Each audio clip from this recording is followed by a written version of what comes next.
दर्शकों, आपका हार्दिक स्वागत है आपका अपना चैनल एस्ट्रो एस बगैल में। दर्शकों, अगर आप चैनल पर पहली बार आए हो तो फिर आपसे सबने निवेदन हाथ जोड़ के ये है कि आप चैनल को जरूर सब्सक्राइब करें, वीडियो को लाइक करें और ज्यादा से ज्यादा लोगों को शेयर करें वीडियो को। आज का जो विषय है वो है भाई कुंडली के 12 भाव में सूर्य महादशा में नवग्रहों की अंतर्दशा और फल किस प्रकार मिलता है। देखो, सबसे पहली चीज क्या है कि एक फार्मूला है, वो थोड़ा सा ध्यान रखिएगा। सूर्य से केंद्र में यानी कि एक घर, पहला घर, चौथा घर, सातवां घर, 10वां घर और 11वां घर और तीसरा घर में अगर शत्रु ग्रह भी होते हैं तो वो सूर्य के केंद्र से मतलब 1, 4, 7, 10 और 11 और 3 यानी पराक्रम भाव, तो वो अच्छा रिजल्ट देते हैं। शत्रुता में भी कमी आ जाती है। देखो, सूर्य की अंतर्दशा जो है वो मैं आपको बताना चाह रहा हूं, और सूर्य की जो महादशा होती है वो 6 वर्ष की होती है। एक छोटा सा समय नहीं होता है, काफी अच्छा समय होता है। तो अब बात करते हैं कि सूर्य की अंतर्दशा में सूर्य का अंतर होता है, मतलब सूर्य की महादशा में सबसे पहले सूर्य का अंतर होता है। सूर्य की फिर चंद्रमा, फिर मंगल, फिर राहु, फिर गुरु, फिर शनि, फिर बुध, फिर केतु और शुक्र। आगे बढ़ते हैं, बात करेंगे कि सूर्य अगर लगन के अंदर बैठे हुए हैं, कहाँ बैठे हुए हैं? लगन के अंदर बैठे हुए हैं। अगर लगन के अंदर बैठे हैं तो सूर्य क्या प्रभाव देंगे? देखो, सूर्य का यहाँ पर 2 प्रभाव होंगे। सबसे पहली चीज क्या है, अगर सूर्य लगन के अंदर बैठे हुए हैं तो वो उस व्यक्ति के अंदर पहली चीज क्या आ जाएगी, उस व्यक्ति के अंदर अहंकार आ जाएगा, उस व्यक्ति के अंदर घमंड आ जाएगा, उस व्यक्ति के अंदर एक आदत खत्म हो जाएगी, झुकना, उस व्यक्ति के अंदर सामने वाले व्यक्ति को हीन दिखाना, ठीक है। उस व्यक्ति के अंदर एक चीज जरूर आएगी, थोड़ा सा मतलबीपन आ जाएगा, हर जगह अपना लीडरशिप दिखाने जाएगा। ये इनके नेगेटिव प्रभाव होते हैं। लेकिन बात करें पॉजिटिव प्रभाव की, तो सूर्य अगर लगन के अंदर होते हैं तो व्यक्ति के यश, कीर्ति, मान सम्मान, राजनीतिक कैरियर, ठीक है, और जॉब में प्रमोशन, ये सब चीजें जो सूर्य की महादशाएं दिलवाती हैं। साथ ही साथ एक नेगेटिव पॉइंट और होता है कि सूर्य की दृष्टि 7वें घर पे पड़ती है तो यहाँ दाम्पत्य जीवन, अगर पार्टनरशिप है या दाम्पत्य जीवन है, वो पूरी तरीके से तहस नहस हो जाता है। कभी कभी क्या, आपके ना झुकने के कारण, आपके सिद्धांतों के कारण, चाहे वो सिद्धांत गलत है या सही है, लेकिन उन कारणों से क्या आपका दाम्पत्य जीवन तलाक के किनारे पे भी पहुंच जाता है। बात करें दूसरे घर के अंदर का सूर्यदेव है, तो दूसरे घर के अंदर सूर्यदेव जो हैं वो क्या करते हैं, वो आपको कुटुंब के अंदर एक बिल्कुल अलग लीडरशिप की तरह बनाते हैं। लेकिन यहाँ पर एक चीज बहुत गलत हो जाती है कि आपकी जो बोली होती है, आपकी जो वाणी होती है, आपकी जो वॉइस होती है, वो ही आपका शत्रु बन जाती है और आपके धन के लिए, आपके कुटुंब के लिए हानिकारक हो जाती है। और यही एक कारण क्या होता है कि गुस्से में आपने किसी से बोल दिया कि जाओ तुम्हारा हम वादा पूरा कर देंगे, चाहे भले ही तुम नुकसान में चले जाओ, और उसका पूरा कर देते हो। यानी जवान के भी आप पक्के होते हो। और यहाँ पर एक और चीज है, जब सूर्य की राशि या सूर्य ग्रह दूसरे घर में आते हैं तो ऐसे लोग जो हैं अगर झूठ बोल देते हैं तो उनका झूठ बहुत जल्दी पकड़ा जाता है, ठीक है। तो सूर्य दूसरे घर के अंदर हैं तो इनको पॉजिटिव करने से क्या है कि आपके धन में, मान सम्मान में वृद्धि होती है, लगातार आय में भी वृद्धि होती है, लोग आपके संग जुड़ते चले जाते हैं। पराक्रम भाव में अगर सूर्यदेव होते हैं तो यहाँ कैसा रिजल्ट देते हैं? पराक्रम भाव के सूर्यदेव क्या है, व्यक्ति को मेहनती बनाते हैं और मेहनत के कारण 7वें घर की दृष्टि यहाँ पे पड़ती है तो यहाँ पर क्या करती है कि आपके भाग्य में भी वृद्धि ले आते हैं। तो यहाँ पर क्या करना है, सूर्यदेव को आपने पॉजिटिव करना है, जिससे क्या है कि आपका पराक्रम में कमी आए। आपने जो भी काम करना है योजनाबद्ध के अनुसार करना है, और जो है कोई भी काम, चाहे छोटा से छोटा काम, उसकी प्लानिंग बना के पहले काम करना है, जिससे आपका भाग्योदय कम समय में होगा, मेहनत भी आपको कम करनी पड़ेगी। बात करें चौथे घर के अंदर अगर सूर्यदेव होते हैं तो चौथे घर के अंदर सूर्यदेव बिल्कुल ही अच्छे नहीं माने जाते। खास करके क्या है कि घर के अंदर जैसे ही आप आते हैं तो आपका मन खराब हो जाता है, आपको बाहर बहुत अच्छा लगता है। और यहाँ पर सूर्यदेव की दृष्टि जब 7वें घर पड़ती है तो आपको कार्य क्षेत्र में लगता है, लेकिन घर पे अच्छा नहीं लगता है। तो यहाँ आपने क्या करना है कि जो सूर्यदेव है, यहाँ का जो रिजल्ट है वो इस प्रकार का है कि आपने घर को, जैसी घर में घुसे तो घर को आपको ऐसा लगेगा जैसे भाई ये बड़ा अजीब सा महसूस हो रहा है, अच्छा नहीं लग रहा है। दूसरे नंबर पे माँ से कलह हो सकती है, ठीक है, अपनी पत्नी से कलह हो सकती है, बच्चों से कलह हो सकती है। खास करके अगर आप वृद्धावस्था की तरफ जा रहे हैं तो आपके परिवार के जो लोग हैं वो आपको कभी किनारा करने लगते हैं, आपसे बचने लगते हैं। जब आपने आवाज दी, पहुंच गए, चीज दे दी, फिर गायब, ठीक है। 5वें हाउस में सूर्यदेव का रिजल्ट बहुत अच्छा माना जाता है। तो 5वें हाउस में अगर सूर्यदेव है आपके धन मान सम्मान यश कीर्ति सबको बढ़ाते हैं। लेकिन पंचम हाउस में एक नेगेटिव पॉइंट होता है कि अगर पंचम हाउस में सूर्यदेव हैं या आपके लगन में सूर्यदेव हैं, ठीक है, या आपके द्वितीय भाव में सूर्यदेव हैं, ऐसे व्यक्ति को सूर्य जैसे उदय हो रहे हो उससे 5 मिनट पहले उठना चाहिए। या आजीवन मान लो, अगर आप इतना काम नहीं कर पाते हो तो आपके जीवन में सब चीजें उल्टी होती चली जाती हैं और आपके हाथ से सब चीजें छूटती चली जाती हैं। और फिर आपके मन में एक ही बात आती है कि भैया मेरे संग का जो व्यक्ति था वो बहुत आगे निकल गया, हम बहुत पीछे रह गए। और सूर्यदेव अगर पंचम हाउस में है तो खास करके वो महिलाएं जिनकी शादी हो चुकी है और वो संतान प्राप्ति के उसमें चल रही हैं और सूर्य पंचम घर के अंदर है, तो कारण क्या है, गर्भपात होने के भी योग बन सकते हैं। तो ऐसे में अपनी कुंडली को दिखवाइए, जरूर विश्लेषण करवाइएगा और सूर्य में कौन सी ऐसे अंतरदशा है जो आपको संतान प्राप्ति में सहयोग कर सकती है, ये जरूर खास करके स्त्री के लिए कहना चाहूंगा। छठे घर के अंदर सूर्यदेव बहुत अच्छे माने जाते हैं। ये जो है रोग ऋण शत्रुओं पे विजय दिलवाने वाले होते हैं। लेकिन वासरते क्या, सूर्यदेव यहाँ पे मजबूत अवस्था में होना चाहिए, आपकी कुंडली के कारक ग्रह होना चाहिए। तब जो है यहाँ पे आपको सूर्यदेव की महादशा में आपको युद्धों में, जैसे प्रकार से राजा जो है युद्ध जीतता है, क्योंकि सूर्य भी एक प्रकार से राजा है नवग्रहों के अंदर, तो युद्ध जीतता है। तो ये क्या है कि छठे घर के जो सूर्यदेव होते हैं अगर ये नेगेटिव हो गए, अगर इन पर पापा ग्रह की दृष्टि हो गई, या अगर आगे पीछे एक घर आगे एक घर पीछे, यानी कि पांचवें घर में और सप्तम घर में कोई पापा ग्रह जाते हैं, पापा ग्रह की दृष्टि हो जाती है, तो ऐसा व्यक्ति जो शत्रुओं में हमेशा ग्रह रहता है, टोना टोटका टंबर, ठीक है, यहाँ तक कि उसको और कोई हाय भी बोल दे, नजर बोलते, वो भी चिपक जाती है, छूटते नहीं, और वो हमेशा पतन की तरफ जाता है। और इसमें भी अगर मान लिया अगर वो एल्कोहलिक हो जाता है, यानी कि सूखा नशा, यानी सूखा नशा का जो ड्रग्स होता है वो एल्कोहलिक यानी लिक्विड नशा अगर वो करने लगता है तो समझ लो उसकी तो बैंड बज गई। बात करें सप्तम घर के अंदर का सूर्यदेव है, तो सप्तम घर के अंदर जो सूर्यदेव होते हैं, तो भैया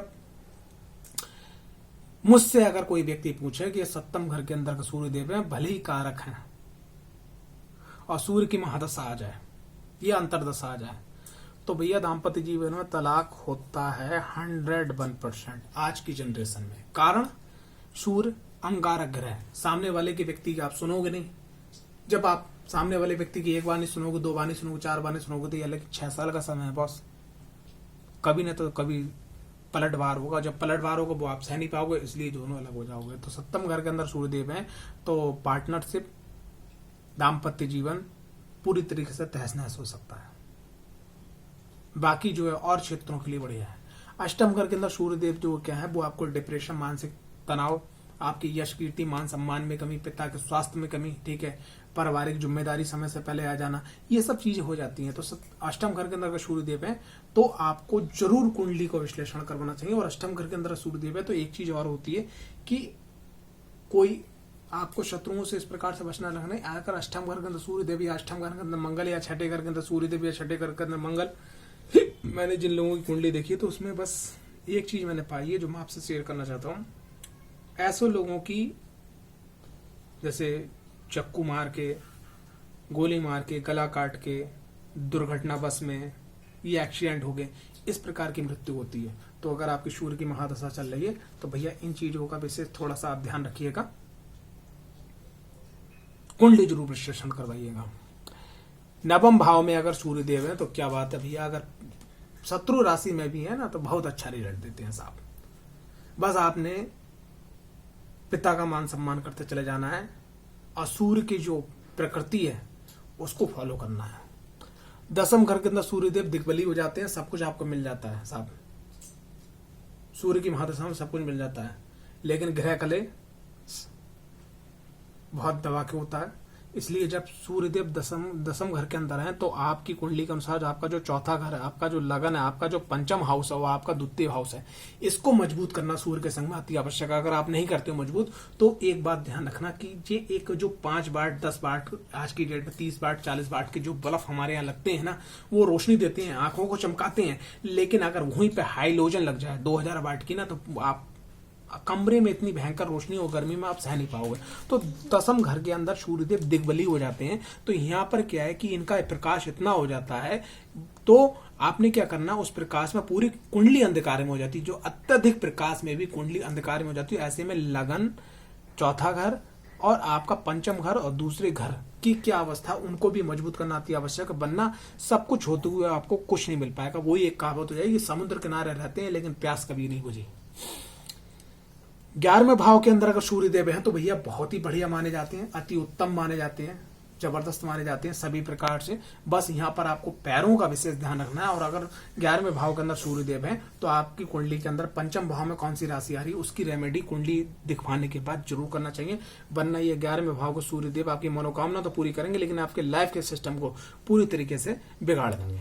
बात करें 12वें घर के अंदर सूर्यदेव, तो 12वें घर के अंदर सूर्यदेव बड़े ही खतरनाक माने जाते हैं। जहां तक मैंने देखा है कि अगर सूर्य की महादशा आ गई और सूर्य की महादशा आने के बाद में भैया अगर आपके कोई कोर्ट केस हैं, अगर आपने कुछ टैक्सेस चुरा रखे हैं, अगर आपने कुछ जो है गबन कर रखा है, जैसे बहुत सारे लोग लाइट का बिल जमा नहीं करते हैं, बहुत सारे लोग जो वाटर टैक्स, ठीक है, और आपका रोड टैक्स और आपका हाउस टैक्स और आपका गाड़ियों का उनका इंश्योरेंस टूटा होता है, कई प्रकार की उनकी पेनाल्टी होती है, अगर वो नहीं भरे होते तो उनसे केस उखड़ सकते हैं। तो ये सबसे पहले आप जमा करिएगा।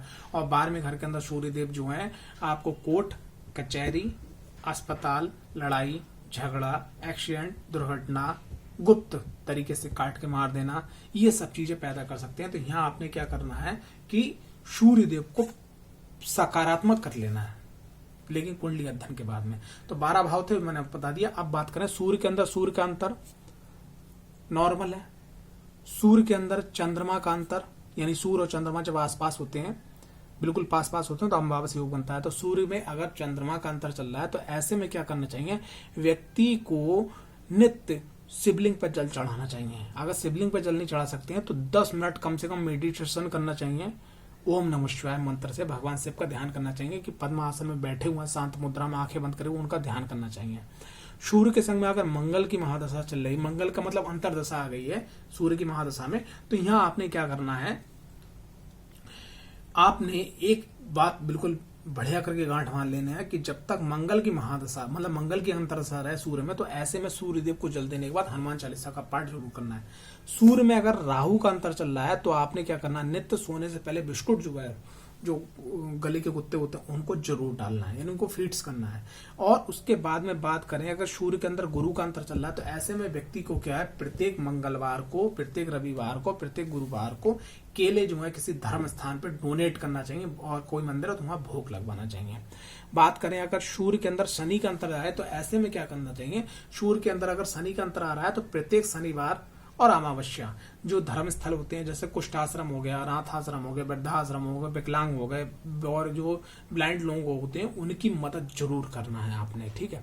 बात करें सूर्य के अंदर अगर बुध का अंतर आ रहा है तो सूर्य के अंदर अगर बुध का अंतर आ रहा है तो ओम गंग गणपति नमः इस मंत्र का कम से कम आपको 15 मिनट नित्य आपको चैट करना है, ध्यान करना है भगवान गणपति का, और सिंदूरी स्वरूप में जो उनका ऑरेंज वाला जो स्वरूप है उसका ध्यान करना, सब अच्छा हो जाएगा।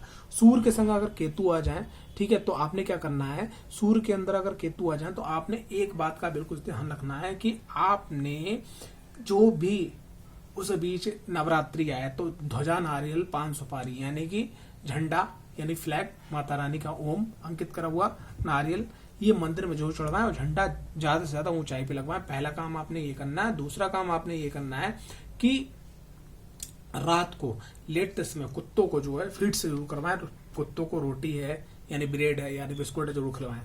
सूर्य के अंदर अगर शुक्र का अंतर आ रहा है तो ऐसे व्यक्ति को क्या करना चाहिए, अगर शुक्र का अंतर आ रहा है तो आपने क्या करना है, किसी धर्म स्थान पे जो मिश्री होती है वो जरूर डोनेट करते रहना है प्रत्येक शुक्रवार को। अगर आप ये अंतर में सूर्य के करते रहते हैं तो बहुत अच्छा हो जाता है। बाकी आप जो है कुंडली की जो मुख्य रेमेडी है कि भाई सूर्य अगर 12वें घर में है, दूसरे घर में, तीसरे घर में, तो क्या करना चाहिए, अगली वीडियो में इसी से जुड़ी दूसरी वीडियो में आपको रेमेडी मिलेगी कि किस प्रकार करना। उसके आगे सूर्य की एक और वीडियो आपको मिलेगी जिसमें आपको सूर्य से हम क्या क्या हासिल कर सकते हैं वो आपको नेक्स्ट मिलेगा। आशा करता हूँ ये वीडियो आपको पसंद आई हो। अगर वीडियो पसंद है, वीडियो लाइक, चैनल को सब्सक्राइब करना बिल्कुल ना भूलें। आपका अपना चैनल एस्ट्रो SS बगैर।